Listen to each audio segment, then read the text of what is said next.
Have you heard of Harvest Now, Decrypt Later? I've not. So right now, China is taking huge swaths of information that's encrypted, and they're storing it in data centers.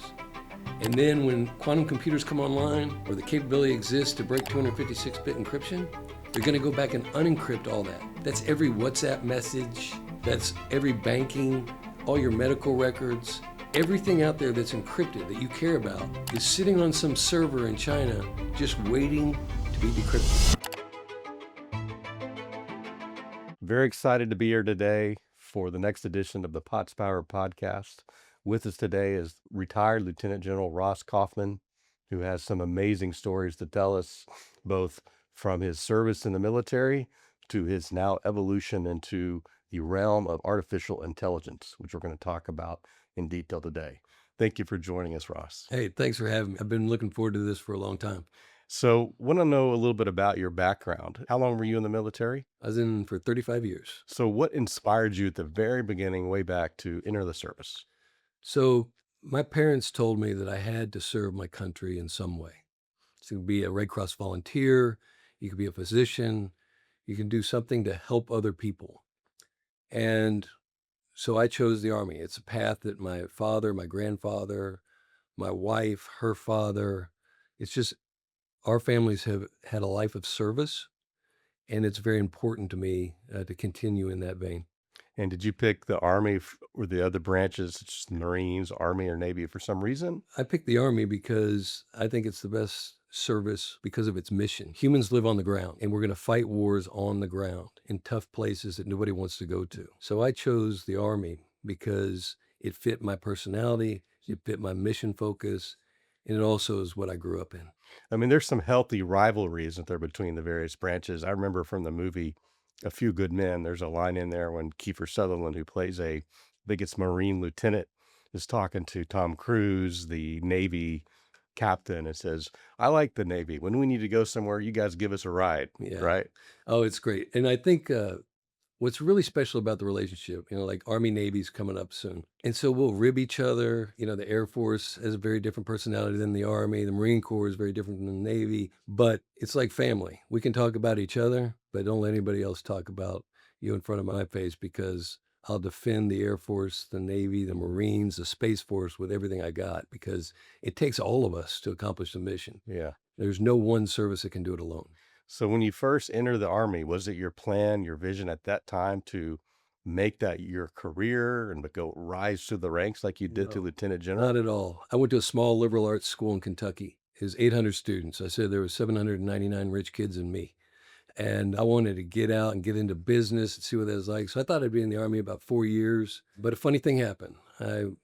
After completing my basic training for officers, going to Ranger School, going to Pathfinder School, I went to Desert Storm. And so that was 6 months of living with Army tankers on tanks, training every day. And it just got in my blood. And then when we actually kicked off the movement into Kuwait, it was adrenaline. It was hard.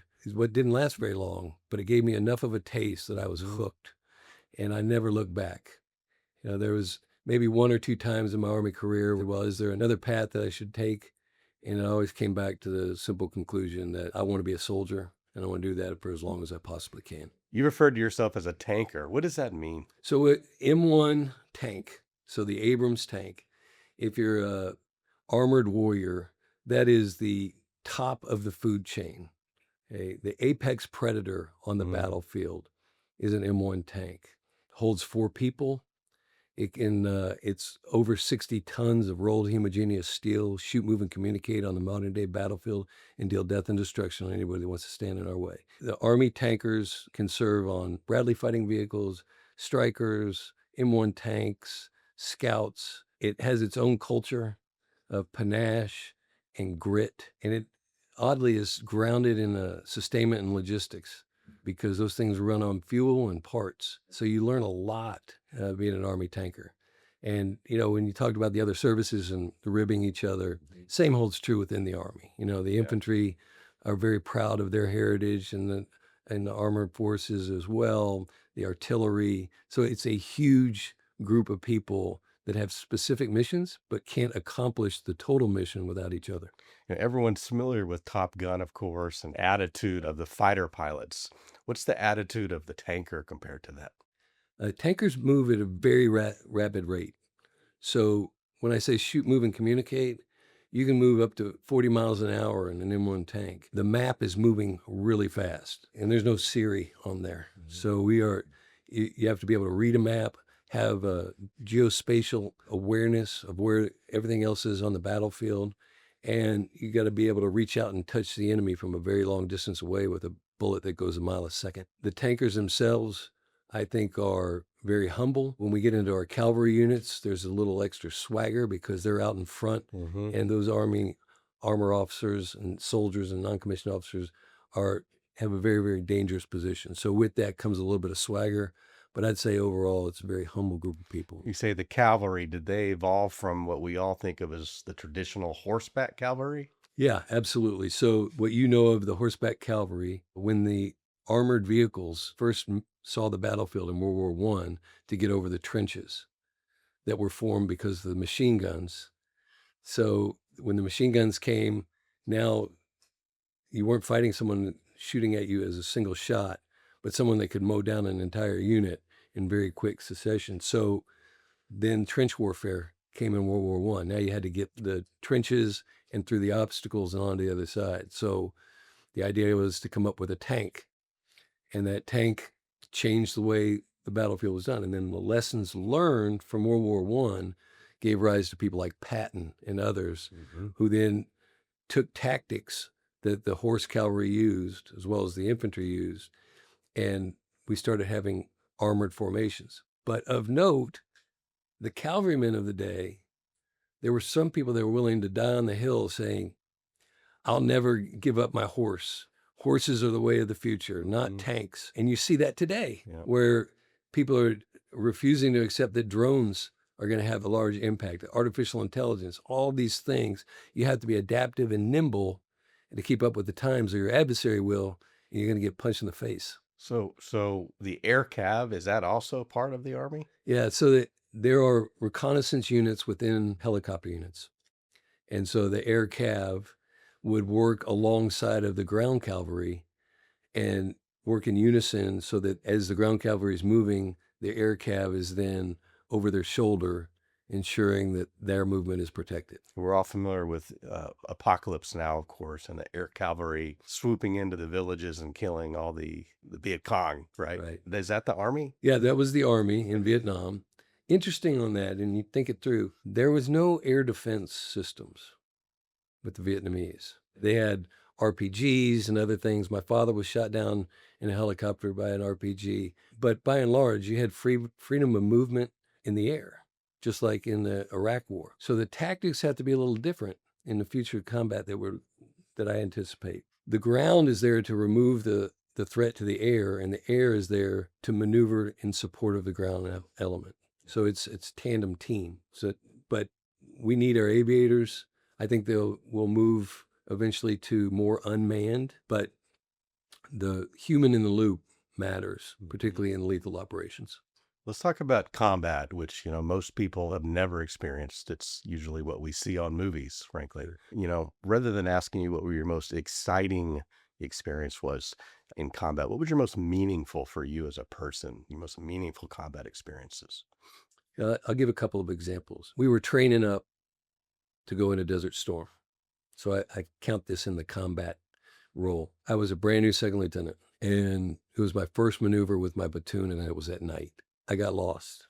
The entire platoon was lost in the middle of the desert. The maps all look the same. It's just brown. And so, quite humiliated, we were all lining back up to go back to camp. And I was feeling an all-time low. I mean, I'd just come out of, like I said, Ranger School, Pathfinder School. I had a little bit of swagger myself coming into that event, and I was taken to a new low. You failed your mission. I failed the mission. And I'm sitting there, and I'm on the top of my tank, standing in my cupola, and I got my head down, and all of a sudden, somebody gets on the tank. It's my company commander. His name's Tim Schulteis. And Tim gets on, and says, "Don't worry about it. I've made a plenty of mistakes. I shouldn't have started you off on a night mission. This too will pass. Keep your head up. It's going to be okay. We need you." Empathy. He could have chewed me up and down, could have made me feel smaller than I was, but he didn't. He took the opportunity to build me up. And of course, my peers gave me a little bit of ribbing, which was a healthy reinforcement whenever I needed it. So, empathy in training and in combat. Yeah.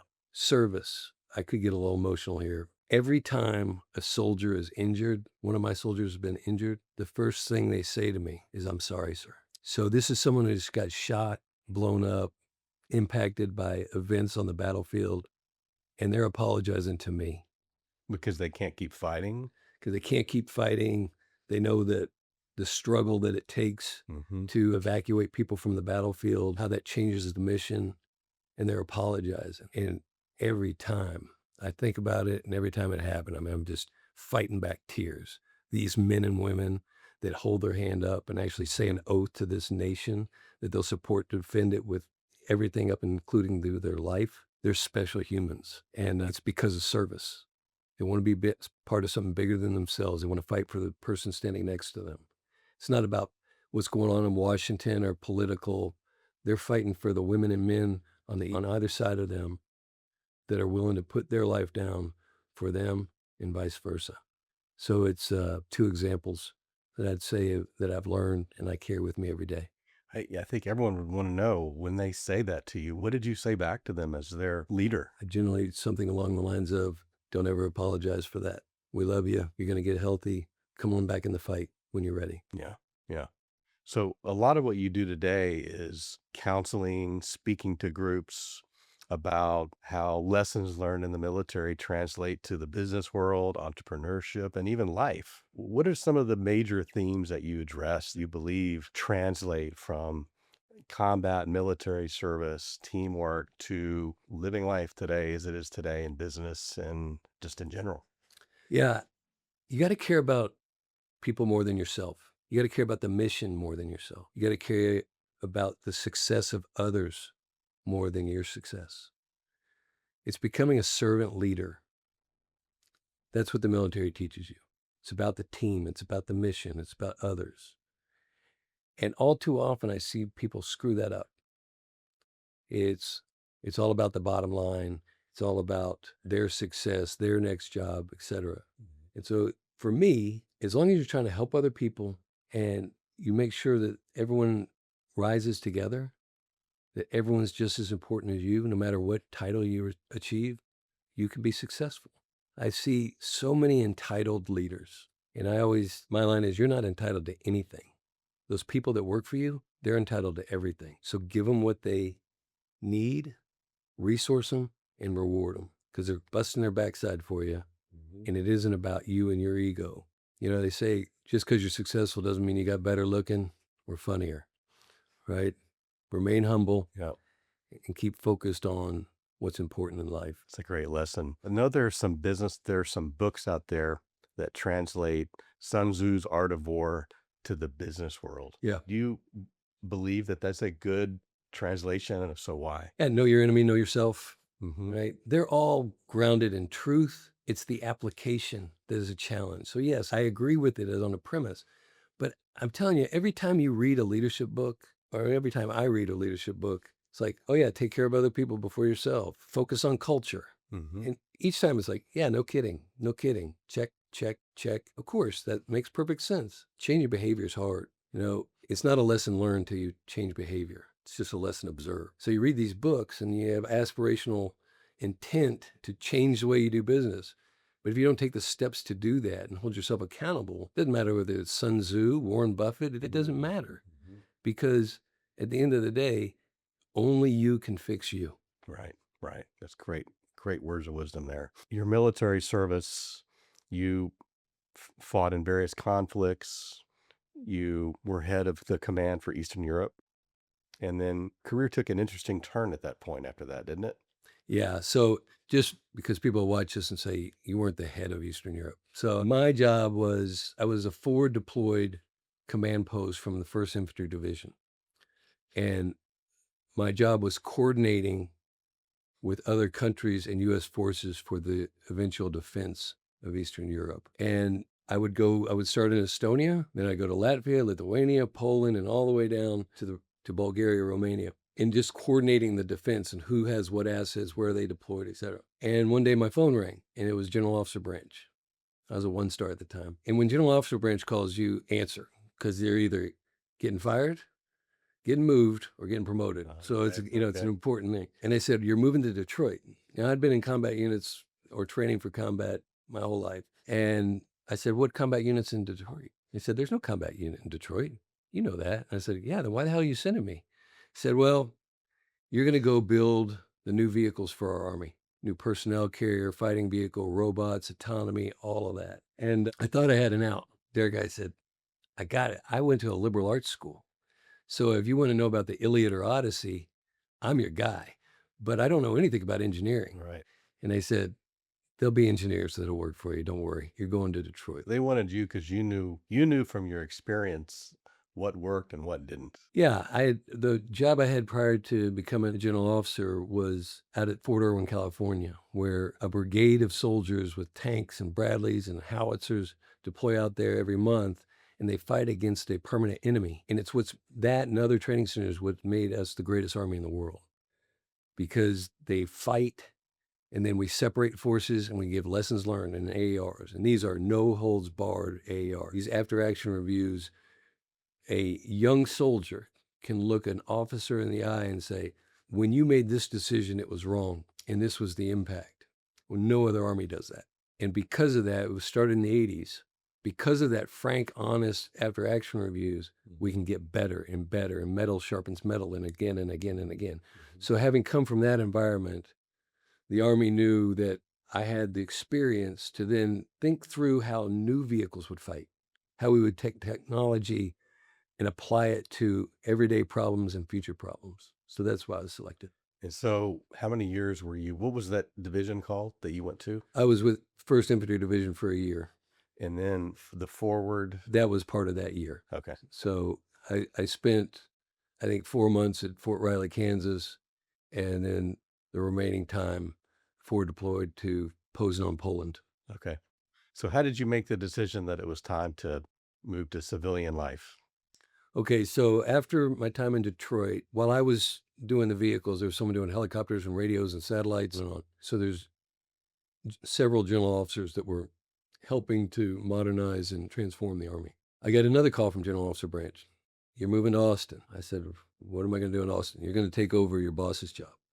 So I took over from my boss, and now I had all of those modernization transformation efforts under me. Oh, okay. And I worked for a 4-star general that had the overall transformation initiative for the Army, and reporting directly to the Chief of Staff of the Army. Okay. And you've stayed in Texas since then. You live in Texas. Right. Now. So we fell in love with Austin, Texas. Just absolutely. I love the music scene. I love the food scene, the sports. It's just a great city. I love the state. You're in the center of freedom whenever you're in Texas. Yeah. And so just recently bought a house, and I'm never leaving Austin. That's great. It just got into my blood like service. So tell us, what are you doing today? So I am the president of Forward Edge AI. It's a San Antonio-based company, and our first product that went to market was an artificial intelligence business solution agent called Gabriel. So it started as during COVID, when the CEO got a phishing attempt over text, claiming that it was his wife. Oh, yeah. And he said, there's people getting taken advantage of. We need to stop that. So it came up with an app called Gabriel. And to give you the Reader's Digest version, if you had elderly parents and they were getting a scam phone call, you would get a call, and it would say, hey, your parents are being contacted. But it looks for all spam, anything that your phone would let through without, an alert notification. It scans that and then continues to update the database. So that's still in existence today. It's an app, a free app available. But because of that work, we were approached by the U.S. government to enter into a cooperative agreement with one of the agencies, which I'd rather not say. And they wanted us to commercialize a product that they had developed and take that to market. So we licensed it from the government. And what we have today is Isidore Quantum. What is that called again? Isidore Quantum. Okay. So this device, I can explain more in a moment, but when I first saw it, I had seen tech for 6 years, and I knew this was special. And when I got out of the Army, I was lucky enough to be offered the president's role in the company. And we are 90 days from market. We've delivered to our first overseas partner, filled that purchase order 2 weeks ago. And we've delivered 23 pilots to the U.S. government. It's going to revolutionize security, both pre and post quantum. Yeah, I was going to ask you, what does Isidore do exactly for the layperson out there? Sure. This is post quantum cryptography. When quantum computers come online and are powerful enough to break our current encryption, it's called Q-Day. And Q-Day should scare the hell out of everyone. It's the biggest problem we're facing that nobody talks about. It's not just for the military. All of our banking, all of our utilities, hospitals, hell, casinos, ATMs, the stock market. Our 256-bit encryption is currently perfectly safe. It is totally reliable. But supercomputers and the combination of multiple compute will have the ability to break that 256 encryption even before quantum comes online. And when quantum comes online, it'll take seconds to do that. So you need something that doesn't have a public key. Mm-hmm. Right? So when you log into your bank, it asks for your name, your password, and then generally a two-term authentication. Right. Right? That's establishing trust with the public key, and then that turns into a private key that tunnels through the internet. That public key is still public. And if you get the key through a side channel attack, you can then get into the private side. Once I have your key, I can get in your house. Mm-hmm. Okay? This solution prevents that. Okay? It's a co-developed with the United States government. We've added an anomaly detector, so it learns through machine learning, it learns patterns of life. So if it is attacked, it has a evasive response.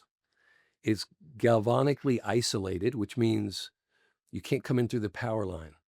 So right now, I can go into your house through the power line and into your computer. And that should scare the hell out of all of us as well. It is very scary. All right. There's trust boundaries established here. Next, this thing rekeys itself. You don't need anybody to rekey it. It decides what its next key will be. That tunnel remains intact, and they jump together. It can be set up point to point, so just you and between the two of us. It could be set up hub and spoke, or it could be mesh where anybody can talk to anyone. And the best thing about this, it requires no integration. So it's just plug it in and forget it. These things are paired and they take care of itself.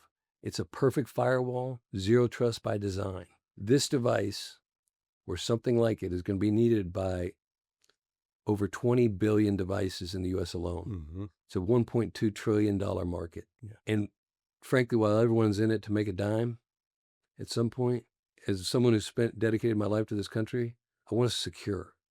A nefarious actor going after our financial institutions, our utilities, our dams, our military could change the language we speak in school. Mm-hmm. So how much is Isidore for the regular person that's wanting to buy one? It is under $2,000. Oh, wow. Okay. And we have a lot of different pricing models out there where we can work with companies of different sizes to see what their solution is. We put this on the existing network. We don't care if it's on smoke signals, radio, IP, it doesn't matter. It integrates with everything. So we look at how you're currently structured, and then our experts say you'll probably need 6 devices for this. We can use one device to secure the whole building. It's just how you're touching the dirty internet that matters. Yeah. So from all your experience, you've had a wealth of experience in the military, now in AI, other tech. I mean, what do you think the biggest threat is to the security of the United States today? I'd say 2. China and the deficit. China, because they're amassing a huge war chest. They're building at scale. And I don't think they're 10 feet tall. We can go head to head with them right now. Mm-hmm. My concern is they're going to learn from the lessons of Ukraine and other places and continue to improve. They're going to continue to invest in new technologies. And they're playing the long game. They're not reacting to the headlines. Mm-hmm. They're following the calendar.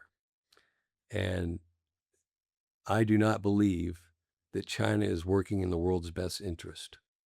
We keep hearing that they're already engaging in certain cyber attack activities in the U.S. Do you believe that to be true? All over the world, yes, Yeah. 100%. I mean, you have utilities being attacked. You have, major corporations. All this ransomware that you're seeing, anything with the name typhoon, if you see the word typhoon on your computer, don't touch it. Okay? Those are all coming out of China. Our friends and allies overseas are getting it just as bad. Taiwan, Japan, Vietnam. It is unbelievable that you have a state-backed hacking system, and they don't even have quantum yet, Right. right? So it's very, very dangerous. As I said, they're not 10 feet tall, but they're not 4 feet either. And Isidore's just one way to defend against that sort of activity. That's right. Isidore Quantum can safeguard your information in flight. So it doubly encrypts your information, sends it through a tunnel that nobody can even see through the noise of the internet. It just looks like everything else. Could be Netflix or whatever. And arrives on the far side and is unencrypted. It doesn't care what it's sending. It doesn't know. The computer that sent it doesn't even know Isidore's there. Yeah. It's just a pipe. Have you heard of Harvest Now, Decrypt Later? I've not. So right now, China is taking huge swaths of information that's encrypted, and they're storing it in data centers. And then when quantum computers come online, or the capability exists to break 256-bit encryption, they're going to go back and unencrypt all that. That's every WhatsApp message. That's every banking, all your medical records, everything out there that's encrypted that you care about is sitting on some server in China just waiting to be decrypted. And now what do they have? They got a book of secrets, and they can leverage that. They can leverage our IP. It's probably the most tragic theft of all history going on right now. Our IP. All the IP that's being harvested by China, it's encrypted, and even that isn't. They're just stealing other people's ideas. I can't think of a worse situation to be in where all of our information is in the hands of our potential adversary. Scary. Let's talk about the dark web a minute. What is the dark web? The dark web is just an unregulated place where nefarious actors can go and hang. I can't answer this question. You don't know? I know what it is, but I Outside can't of get past I can't give you anything that isn't just conversation. Okay. I don't have some secret. I couldn't explain it in the detail. That's a little outside of your purview, I guess. Yeah. Okay. Final question. For someone starting a business today, wanting to be successful, wanting to grow their company, wanting to help people in whatever way that it is, what would be your top advice to that person when building their company today? Step 1, figure out how you're going to exit. Step 2, surround yourself with people that are smarter than you. Mm-hmm. Step 3, have a really hard personal conversation with yourself. What are your weaknesses? We all know them. I've been counseling people for 35 years. When they come in, I have 3 weaknesses generally that I want them to work on. But before I tell them what they are, I ask them the same question. Each person has always gotten 2 of the 3. We know what our weaknesses are. You got to fix that before you go into a venture of any type. And then be coachable. Starting a business is hard. Raising money is hard. Leading people is hard. And your weaknesses will be exposed. So you got to be coachable. And you have to have someone in your organization, friend group, mentor, advisor, somebody that's going to be able to look you in the eye and say, that was not awesome, what you did. So how does someone book you for either coaching or speaking today? I've got a website, rosskoffman.com. That's probably the best way to get a hold of me, and my people will get right back to you. Great. Well, listen, thanks so much. It's been an amazing session today. Really appreciate your time. Thank you very much. Yeah. That's how we do it in the Army. Oh. Hey, thank you. That is a Texas. It's a big deal. That's from Fort Hood. That's Wow. 3rd Armored Corps. Wow. They're called Phantoms. So the commander is Phantom So he 6. shakes your hand, he gives it to you like that. Yeah, yeah. This has more tanks in it than any other unit. Mhm. So that's for you. Oh, you're really giving that to me? Yeah. Oh, wow. Thank you. I thought you were just showing me what they did. No, no, no. That's amazing. Thank Yeah. you. That's awesome. I appreciate this.